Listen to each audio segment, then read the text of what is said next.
Entre 1967 e 1969 foi publicada uma história em quadrinhos chamada Genma Taisen, com roteiros do Hirai Kazumasa, o criador do H-Man, aquela versão japonesa dos anos 60 do Robocop que recarregava a bateria fumando um cigarro, e desenhos do Ishinomori Shotaro quando era jovem, quando tinha entre 28 e 29 anos. Só que para a gente entender o que foi o Genma Taisen, a gente tem que tratar de algumas obras anteriores ao Ishinomori que influenciaram diretamente o surgimento de Genma Taisen.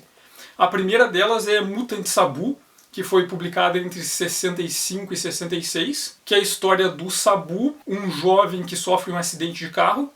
Quando ele se recupera, ele descobre que adquiriu poderes psíquicos paranormais e vira um tipo de investigador. É um cara que vai em aventuras em vários lugares diferentes do mundo e usando os poderes psíquicos dele para atuar como um tipo de detetive. Já em 1967, o Ishinomori produziu uma outra história chamada Kaijin Dome, a Aliança dos Kaijin.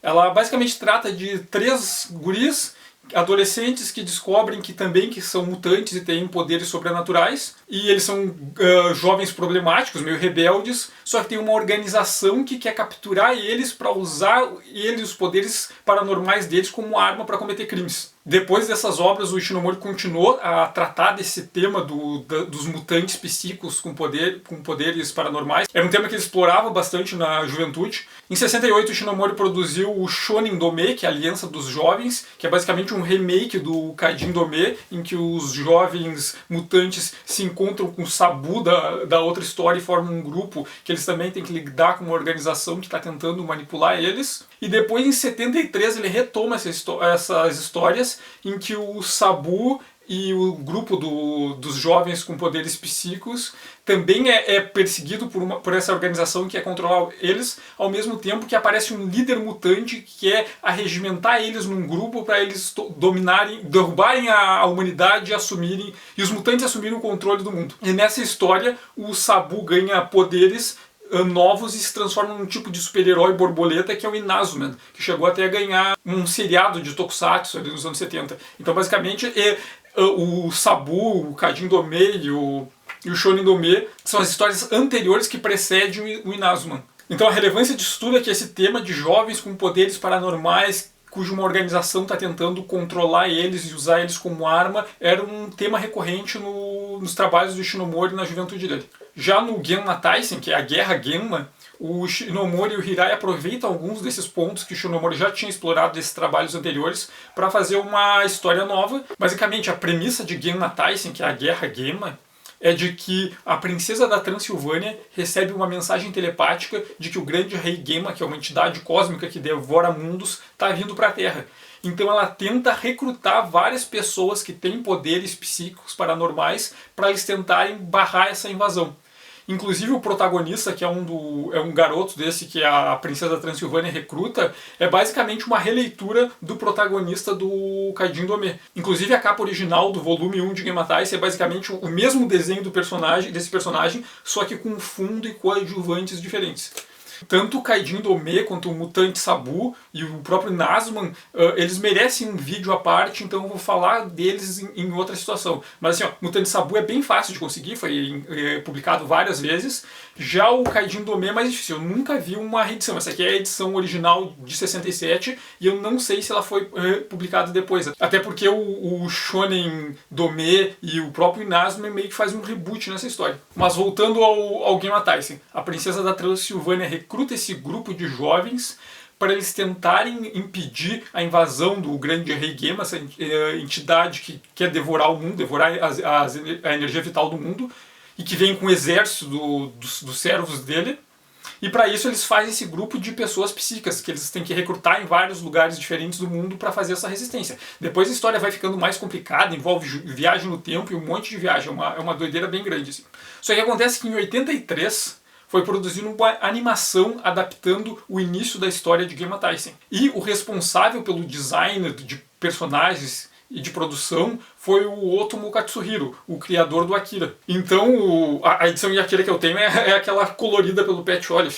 Essa adaptação em animação de Gemataizen, que foi lançada em 83, foi o trabalho do Otomo imediatamente anterior a Akira. O Otomo é um cara que confessa que ele é fã do Shinomori. Então a gente vai ver em Akira a continuidade desse tema que era caro pro Shinomori na juventude dele e que aparece em Gemataizen, no qual o Otomo teve envolvimento direto imediatamente antes de começar a escrever Akira, em que trata justamente disso, desses jovens com poderes psíquicos, em que tem organizações que querem capturar eles para usar eles como arma. Só que além do Otomo usar o Akira para continuar com esse tema que era comum ali do Shinomori, dos jovens psíquicos sendo manipulados e tal, mas em Akira o Otomo continua a discussão de um tema que o Hirai e o Shinomori introduziram nos quadrinhos japoneses ali no Gemataizen. O Gemataizen, depois que esse grupo de personagens se une para tentar impedir a invasão do Rei Gema, pois então eles fracassam.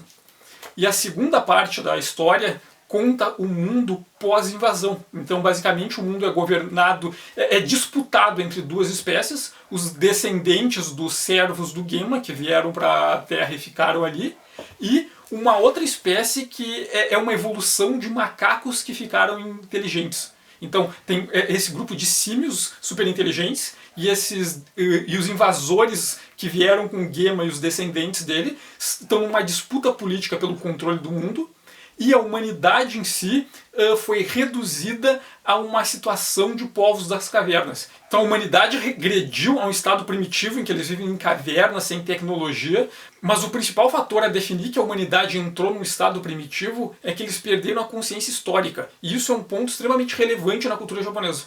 Se a gente pensar a noção de tempo, culturas antigas entendiam o tempo como um fenômeno cíclico. Imagina as estações do ano que passam e dão a volta, a posição das estrelas no céu que se move, mas volta para o mesmo lugar, a vida humana, nascer, crescer e morrer e tal. Então, essa ideia do tempo, de entender o tempo como um fenômeno cíclico, também afeta como a gente interpreta o mundo. Então, para um sujeito que pensa que, sei lá, ele é um camponês que serve ao senhor feudal, o pai dele foi um camponês que serviu ao pai do senhor feudal, o avô dele foi um camponês que serviu ao avô do senhor feudal, o filho dele ele entende que vai ser um camponês e vai servir ao filho do senhor feudal. Então essa ideia do tempo como algo que gira e gira, mas está sempre no mesmo lugar. Se a gente não consegue entender que a sociedade se modifica com o decorrer do tempo, a gente não consegue entender que existiu um passado que era diferente do presente e que vai existir um futuro que também é diferente do presente. Já no século XVIII e XIX, vai começar a se construir uma ideia de uma percepção do tempo linear. Então, o tempo como decorrência de um processo. Então, o que existe no presente é uma consequência, uma continuidade do que existiu no passado, e o que vai existir no futuro é uma continuidade, consequência do que acontece no presente. Então, se o presente é uma consequência do passado e o futuro vai ser uma consequência do presente, o que eu fizer hoje no presente vai afetar o futuro. Então, se o que eu fizer hoje no presente vai afetar o futuro, os sujeitos conseguem entender o tempo como algo que é a decorrência de um processo e pode ser modificado. Se para aquele senhor feudal que não tinha noção de que o passado não era igual ao presente, ele imaginava que ele tinha a sensação de que sempre foi assim, era mais difícil para ele entender que o futuro poderia ser diferente. Então era muito mais difícil uma ruptura social, política ou de se relacionar com o mundo. Se eu entendo que o tempo é um processo, então eu posso entender que eu posso construir um futuro diferente do que é agora, mudando e agindo diferente no agora. Já a noção apocalíptica é a ideia do fim dos tempos. Então imagina a gente chegar num momento histórico em que a gente não consegue ver um possível futuro. Então que não importa o que a gente faça no presente, não vai haver um futuro. Eu não posso influenciar o futuro porque não vai vir um amanhã. Eu não tenho nada para deixar para os meus filhos. Então a noção do apocalipse é a existência no limiar do fim do tempo. A existência no limiar do fim da história. A noção de que não vai existir um processo histórico posterior ao agora, que vai se acabar. Esse seria o imaginário apocalíptico. E o imaginário pós-apocalíptico seria a noção de viver num mundo pós-histórico.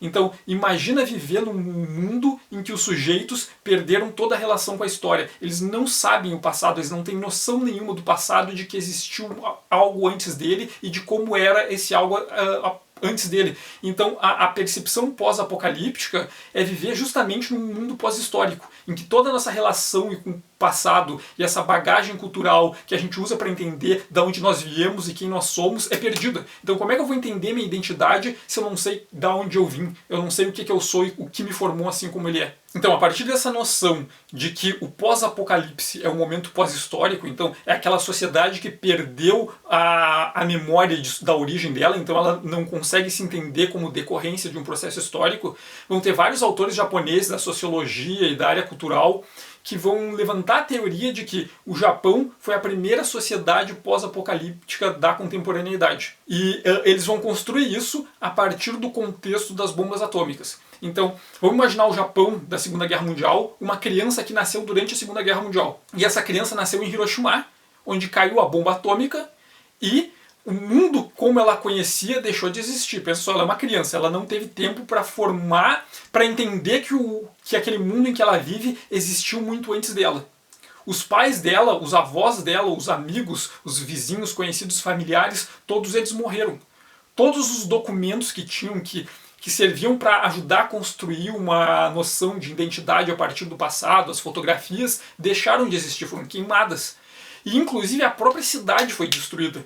Então aquelas paisagens que faziam parte da memória deles e ajudaram a construir uma noção do passado de origem deixaram de existir. Então toda a relação que essas crianças sobreviventes de Hiroshima, que perderam as famílias, perderam as casas, os documentos e perderam a própria paisagem onde elas nasceram, que simplesmente deixou de existir, e eles não têm mais ninguém no mundo, e eles nasceram na guerra e não conheceram o Japão antes da guerra, então eles perderam completamente a noção do passado, eles perderam todo o vínculo com o passado.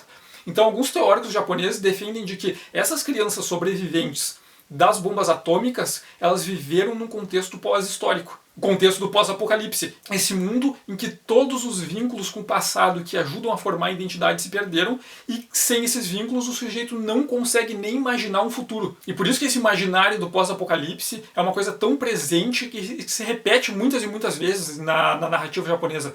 Porque eles sentem que eles viveram numa sociedade pós-apocalíptica. É uma coisa que se identifica, ou seja, a noção deles de história, de passado deles, envolve um momento pós-apocalíptico.